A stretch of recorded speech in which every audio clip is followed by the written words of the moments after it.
তো আজকে একটু ঝাল করে একটা রেসিপি করতে ইচ্ছে করছিল, খুব খেতেও ইচ্ছে করছিল। তো রেসিপিটা হচ্ছে তোমার মোরলা মাছের ঝাল করব। কি কি নিতে হবে, কিভাবে কি উপকরণ নিয়ে কিভাবে কি করতে হবে, পুরো প্রসেসটা আমি করে দেখাবো। এর মধ্যে আমি কিছু কিছু জিনিস দেখো, এই ঝালটা শুধু নর্মাল মোরলা মাছ দিয়েও করা যায়, কিন্তু আমি এটাতে একটু সবজি দিয়েছি। সবজি বলতে একটাই বেগুন দিয়েছি, বাকি পুরোটাই ডিটেল আমি তোমাদেরকে ভিডিওতে দেখাবো এক এক করে কি ইউজ করেছি, কতটা কি পরিমাণ দিয়েছি। তো চলো বেশি কথা না বাড়িয়ে প্রসেসটা করে দেখাই এবার। তো এখানে আমি 350 গ্রাম মোরলা মাছ নিয়েছি, মিডিয়াম সাইজের মোরলা মাছগুলো দেখতেই পাচ্ছ। আর এখানে আমি 4টে পেঁয়াজ নিয়েছি, টোটাল বড় বড় পেঁয়াজ, যেগুলোকে আমি এই চপারের মধ্যে চপ করবো একটু পরে। আর যেহেতু এটা ঝালের রেসিপি হবে, তাই লঙ্কার পরিমাণটা একটু বেশি নিয়েছি, তোমরা তোমাদের মতন বুঝে নেবে। এখানে দুটো ছোট ছোট আদা নিয়েছি, যেগুলো এর মধ্যে চপ করব আমি এইটার মধ্যে। আর এখানে 3টে টমেটো নিয়েছি স্লাইস করে কেটে। আর এখানে নিয়েছি আমি 4টে ছোট ছোট আলু, যেগুলোকে ঠিক এরকম করে আমি কেটেছি। আর একটা ছোট বেগুন নিয়েছি, যেগুলোকে আমি ঠিক আলুর মতন করেই কেটেছি। তো এগুলো সব জোগাড় করে নিয়েছি আমি। এবার আমি এটাকে রেডি করব। ঠিক এরকম চপারে ঠিক এরকম মিহি করে আদা লঙ্কা আর পেঁয়াজটাকে আমি করে নিয়েছি। আর রসুন আমি দিইনি, আদা রসুনের যেটা পেস্ট হয় সেটাই আমি এর মধ্যে ব্যবহার করব। কেটে রাখা বেগুনগুলোকে একটু লবণ পরিমাণ মতন, একটু হলুদের গুঁড়ো আর একটু সর্ষের তেল দিয়ে আমি আগে মেখে রেখে দেবো এটাকে। কারণ এটাকে আমি ভাজবো না বেগুনটাকে, তাহলে কি হবে না, এত পাতলা বেগুন তো বেগুন কিছু খুঁজেই পাওয়া যাবে না। তার জন্য আমি এটাকে এইভাবে আগে মেখে রেখে দেবো। মেখে মোটামুটি 15-20 মিনিট এইভাবে রেখে দেবো। কড়াই আমার গরম হয়ে গেছে, আমি তেল দিয়ে নেবো। মোরলা মাছগুলোকে খুব হালকা করে ভেজে নেবো। তেল আমার গরম হয়ে গেছে, আমি এর মধ্যে একটু কাশ্মীরি লঙ্কার গুঁড়ো দিয়ে দেবো। মাছের যে হালকা করে ভেজে তুলবো আমি, ওটা কালারটা খুব সুন্দর আসবে আর টেস্টটাও বাড়বে বেশ। মাছগুলোকে আমি একে একে করে ছেড়ে দেবো।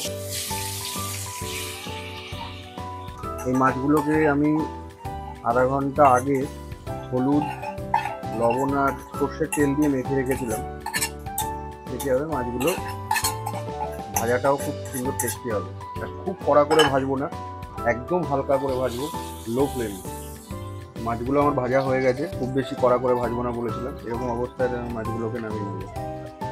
তো বাকি তেলগুলোর মধ্যে এবার আমি আলুগুলোকে ভেজে নেব।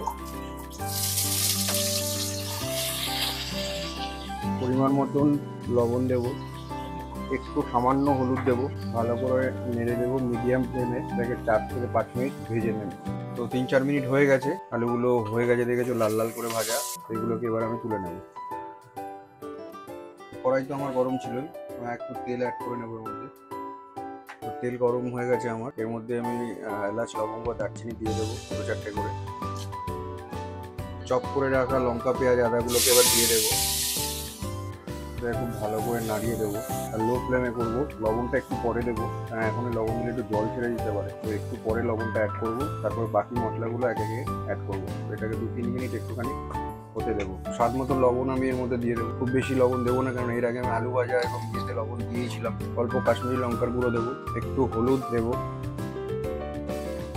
আর এর মধ্যে একটু জিরের গুঁড়ো দেবো, 2 চামচ মতন ধনিয়ার গুঁড়ো দেবো। এটাকে ভালো করে মিক্সড করবো, করে 2-3 মিনিট আবার এটাকে রেখে দেবো। তো আদা রসুন পেঁয়াজের মিক্সটা বেশ কিছুক্ষণ ধরে কষানো হয়ে গেছে। এবার আমি এর মধ্যে কেটে রাখা বেগুনগুলোকে ছেড়ে দেবো। এবার এর মধ্যে আমি কেটে রাখা টমেটোগুলো অ্যাড করে দেবো। তো এটা ভালো করে মিক্স করবো। মিক্স করে 5 থেকে 7 মিনিট এটাকে ঢেকে সুন্দর করে কষাবো। তো 5 থেকে 7 মিনিট আমার হয়ে গেছে। তো এবার এটা রেডি হয়ে গেছে, দেখতেই পাচ্ছ কালারও কত সুন্দর চলে এসছে। এবার আমি আলুগুলোকে এর মধ্যে অ্যাড করে দেবো। তারপর এই মাছগুলোকে এবার এর মধ্যে আমি দিয়ে দেবো। তো এটাকে ভালো করে খুব আস্তে আস্তে মিক্স করবো, নাহলে মাছগুলো ভেঙে যেতে পারে। মিনিট 5 মতন লো ফ্লেমে এটাকে রেখে দেবো। 5 মিনিট মতন হয়ে গেছে। তো একদম ফাইনালি কষানো হয়ে গেছে, মাখা মাখা টাইপেরই করবো এটা। তো খুব সামান্য পরিমাণ একটু মশলা ধুয়ে রাখা জল আমি এটা অ্যাড করে দেবো। এতটুকুই জল দেবো, এর থেকে বেশি দেবো। তো এটাকে ঢেকে 10 মিনিট মতন এটাকে আরো কুক করবো। তো ফাইনালি আমার রেসিপি রেডি হয়ে গেছে, দেখতে পাচ্ছ মাখা মাখা করবো বলেছিলাম।